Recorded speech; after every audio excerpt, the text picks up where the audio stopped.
Hello student, welcome back to our YouTube channel animated classes. আমি তোমাদের জন্য আবার একটা নতুন ভিডিও নিয়ে চলে এসেছি। দেখো, গত ভিডিওতে আমি শেষ করেছিলাম তোমাদের চ্যাপ্টার নাম্বার 3 রাসায়নিক গণনা। আশা করি তোমরা, আমি বলেছিলাম যে বাড়ি থেকে ওই বিভিন্ন ধরনের ম্যাথ গুলো প্র্যাকটিস করবে, নিশ্চয়ই বাড়িতে প্র্যাকটিস করেছে ম্যাথ গুলো। ঠিক আছে, আজকে আমি তোমাদের শুরু করবো চ্যাপ্টার নাম্বার 4। চ্যাপ্টার নাম হলো কি, আমাদের তাপের ঘটনা সময়। ঠিক আছে, দেখো এই চ্যাপ্টারে আমি প্রথমেই তোমাদের পড়াবো যে তাপীয় প্রসারণ জিনিসটা কি, সেটা আমি প্রথমে তোমাদের পড়াবো। দেখো, তাপীয় প্রসারণটা কি জিনিস। তাপীয় প্রসারণ কাকে বলে? তাপীয় প্রসারণ হলো কোন একটা কঠিন বস্তুর যদি তাপ বৃদ্ধি করা হয়, তাহলে ওই বস্তুটার দৈর্ঘ্য, ক্ষেত্র এবং আয়তনের প্রসারণ হয়। এই ঘটনাটাকে বলছে তাপীয় প্রসারণ, মানে তাপের ফলে বস্তু কোন পদার্থের প্রসারণ। এটাই হলো তাপীয় প্রসারণের ঘটনা। ঠিক আছে, দেখো এই তাপীয় প্রসারণ হলো তিন ধরনের। একটা হচ্ছে দৈর্ঘ্য প্রসারণ, ঠিক আছে, একটা হচ্ছে ক্ষেত্র প্রসারণ, আর একটা হচ্ছে আয়তন প্রসারণ। ঠিক আছে, এবার দেখো যে দৈর্ঘ্য প্রসারণ মানে কি বলছে। দৈর্ঘ্য প্রসারণ মানে ওই বস্তুটার, ওই পদার্থটার উষ্ণতা বৃদ্ধির সাথে সাথে দৈর্ঘ্যের বৃদ্ধি হচ্ছে। আর ক্ষেত্র প্রসারণ মানে কি হচ্ছে, ওই পদার্থের উষ্ণতা বৃদ্ধির সাথে সাথে ক্ষেত্রফলের প্রসারণ হচ্ছে। আর আয়তন প্রসারণটা কি হচ্ছে, ওটা উষ্ণতা বৃদ্ধির সাথে সাথে ওই পদার্থের আয়তনে প্রসারণ হচ্ছে। ঠিক আছে, এবার দেখো যে দৈর্ঘ্য প্রসারণ গুণাঙ্ক কাকে বলে। ঠিক আছে, দৈর্ঘ্য প্রসারণ জানলাম, এবার দৈর্ঘ্য প্রসারণ গুণাঙ্ক কাকে বলছে। দেখো, কোন কঠিন পদার্থের প্রতি একক উষ্ণতা বৃদ্ধিতে প্রতি একক দৈর্ঘ্যের যে দৈর্ঘ্য প্রসারণ হয়, প্রতি একক দৈর্ঘ্যের যে দৈর্ঘ্য প্রসারণ হয়, তাকে আমরা বলবো ওই কঠিন পদার্থের দৈর্ঘ্য প্রসারণ গুণাঙ্ক। এই দৈর্ঘ্য প্রসারণ গুণাঙ্ককে আমরা আলফা দ্বারা ডিনোট করি। ঠিক আছে, এই আলফা সমান কি হচ্ছে, আলফা সমান হচ্ছে L2 minus L1 by L1 into T2 minus T1। যেখানে যেখানে আলফা হলো দৈর্ঘ্য প্রসারণ গুণাঙ্ক, L2 হচ্ছে আমাদের কি, প্রসারিত দৈর্ঘ্য, L1 হচ্ছে আমাদের প্রাথমিক দৈর্ঘ্য, T1 হচ্ছে আমাদের প্রাথমিক উষ্ণতা, আর T2 হলো আমাদের অন্তিম উষ্ণতা। ঠিক আছে, দেখো এর দৈর্ঘ্য প্রসারণ গুণাঙ্কের এককটা কি হবে। দেখো, এটা L2 মাইনাস L1 দুটোই হলো দৈর্ঘ্যের একক, L1 দৈর্ঘ্যের একক। এই দৈর্ঘ্যের একক আর দৈর্ঘ্যের একক কেটে গিয়ে ওপরে থাকলো 1, আর নিচে থাকছে কি, টেম্পারেচার একক, মানে উষ্ণতা একক। ঠিক আছে, তার মানে কি দাঁড়াচ্ছে আমাদের, যদি একক দেখি আমাদের দৈর্ঘ্য প্রসারণ গুণাঙ্কের একক degree centigrade to the power -1 বা degree Fahrenheit two the power -1।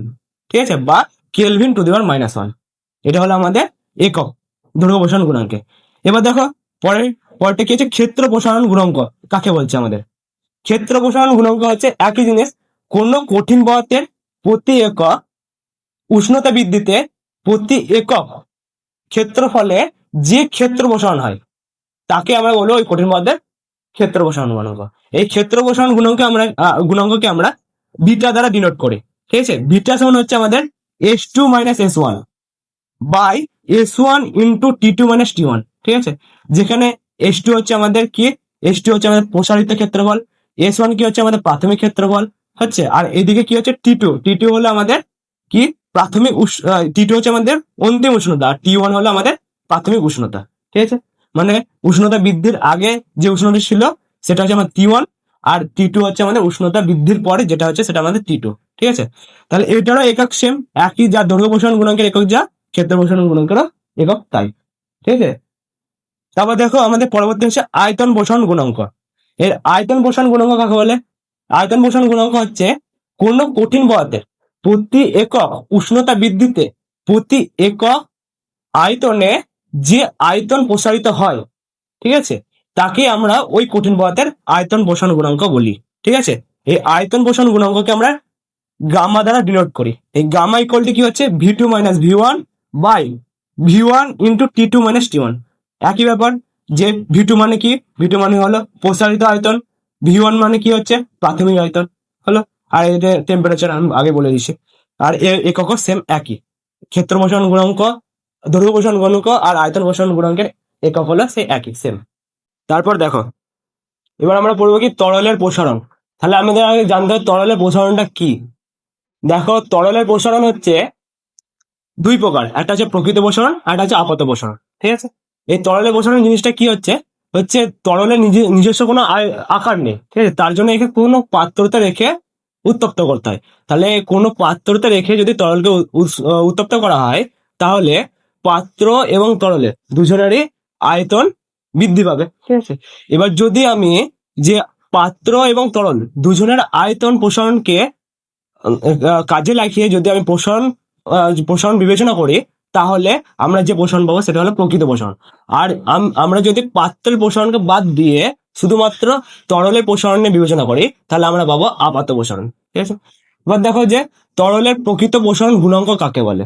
ঠিক আছে, তরলের প্রকৃত প্রসারণ গুণাঙ্ক কোন তরল পদার্থের প্রতি একক উষ্ণতা বৃদ্ধিতে প্রতি একক আয়তনে যে প্রকৃত প্রসারণ হয় তাই হলো তরলের প্রকৃত প্রসারণ গুণাঙ্ক। তাহলে কি হচ্ছে, এখানে প্রকৃত প্রসারণ যদি হয় তাহলে তরলের, তাহলে সেটা হবে কি তরলের প্রকৃত প্রসারণ গুণাঙ্ক হলো। আর তরলের আপাত প্রসারণ গুণাঙ্ক কাকে বলছে? তরলের আপাত প্রসারণ গুণাঙ্ক হচ্ছে কোন তরল পদার্থের প্রতি একক উষ্ণতা বৃদ্ধিতে প্রতি একক আয়তনের যে আপাত প্রসারণ হয় তাই হলো তরলের আপাত প্রসারণ গুণাঙ্ক। ঠিক আছে, তাহলে বুঝে গেল আপাত প্রসারণ গুণাঙ্ক কাকে বলছে। এবার দেখো একটা রিলেশন দেখো, তরলের প্রকৃত প্রসারণ গুণাঙ্ক কি হচ্ছে, তরলের আপাত প্রসারণ গুণাঙ্ক যুক্ত পাত্রের উপাদানের আয়তন প্রসারণ গুণাঙ্ক, এই দুটোর সমষ্টি হলো আমাদের তরলের প্রকৃত প্রসারণ গুণাঙ্ক।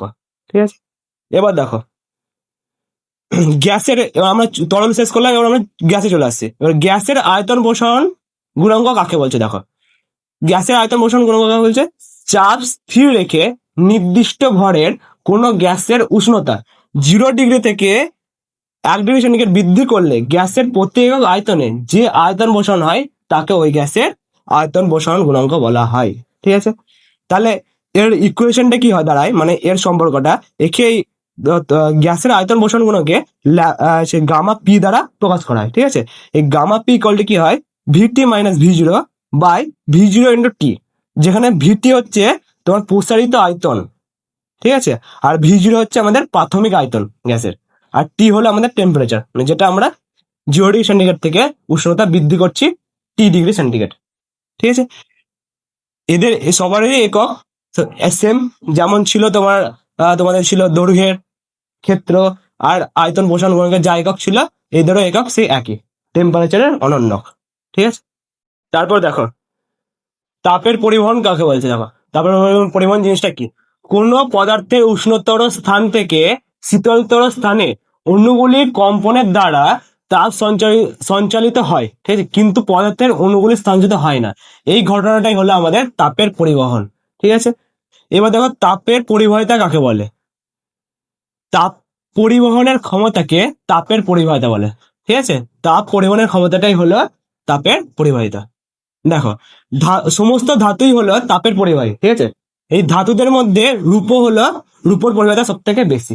ঠিক আছে, আর অধাতুদের মধ্যে গ্রাফাইট হলো তাপের পরিবাহিতা। ঠিক আছে, আর শূন্য মাধ্যমে যে তাপের পরিবাহিতা হচ্ছে শূন্য। ঠিক আছে, এবার দেখো তাপ পরিবাহিতাঙ্ক কাকে বলে, একক বেধ ও একক প্রস্থচ্ছেদের ক্ষেত্রফল যুক্ত কোন পদার্থের দুই বিপরীত পৃষ্ঠের উষ্ণতার পার্থক্য একক হলে তলের সঙ্গে লম্বভাবে একক সময়ে তাপ পরিবাহিত হয়, এই পদার্থ তাকে ওই পদার্থের তাপ পরিবাহিতাঙ্ক বলা হয়। ঠিক আছে, তাহলে কি বলছে, একক বেধ ও একক প্রস্থচ্ছেদের ক্ষেত্রফল যুক্ত কোন পদার্থের দুই বিপরীত পৃষ্ঠের উষ্ণতার পার্থক্য একক হলে, তখন তাহলে তলের সঙ্গে লম্বভাবে একক সময়ে যে তাপ পরিবাহিত হয় তাকেই ওই পদার্থের তাপ পরিবাহিতাঙ্ক বলে। দেখো এই তাপ পরিবাহিতাঙ্ক কে এই ইকুয়েশন দ্বারা আমাদের বোঝানো হয়। ঠিক আছে, K equal to Q into D by A into θ1 minus θ2 into T, যেখানে কি হচ্ছে, কিউ হলো আমাদের ধ্রুবক, কিউ হচ্ছে আমাদের পরিবাহিতাঙ্ক তাপ পরিবাহিতাঙ্ক, আর এ হচ্ছে আমাদের ক্ষেত্রফল, আর θ1 মাইনাস θ2 হচ্ছে আমাদের উষ্ণতার পার্থক্য। ঠিক আছে, আর টি হলো সময়। বুঝে গেছে, এবার দেখো যে তাপ পরিবাহিতাঙ্কের একক সিজিএস একক আর এসআই একক।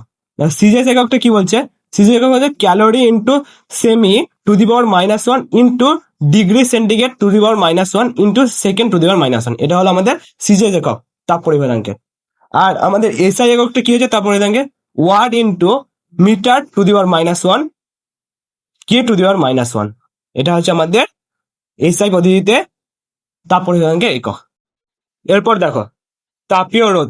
তাপীয় রোধ জিনিসটা কি, দেখো যে ধর্মের জন্য কোনো বস্তু ওর মধ্যে দিয়ে তাপের পরিবহনে বাধা সৃষ্টি করে তাই হলো বস্তুটির তাপীয় রোধ। ঠিক আছে, এবার দেখো যে আমরা দেখবো তাপ, পরিবাহিত তাপ ও তাপের রোধের মধ্যে সম্পর্ক, এটা রিলেশনটা আমরা দেখবো। দেখো, কোন পরিবাহীর মধ্যে দিয়ে পরিবাহিত তাপের হার হচ্ছে কি Q/T equal to K into A theta by d. ঠিক আছে, এই ইকুয়াল টু কি হচ্ছে θ/d/Ka, যেখানে থিটা কি হচ্ছে বস্তুটির দুই বিপরীত পৃষ্ঠতলের উষ্ণতার পার্থক্য ইকুয়াল টু ধ্রুবক। ঠিক আছে, এবার দেখো, অর্থাৎ θ/T ভ্যারিয়াস 1/d/Ka। ঠিক আছে, এখানে d/Ka কি হচ্ছে বস্তুটির তাপীয় রোধ হচ্ছে। এটাই হলো আমাদের পরিবাহিত তাপ ও তাপের রোধের মধ্যে সম্পর্ক। ঠিক আছে, আমাদের ভিডিওটা আজকে এখানেই শেষ করছি।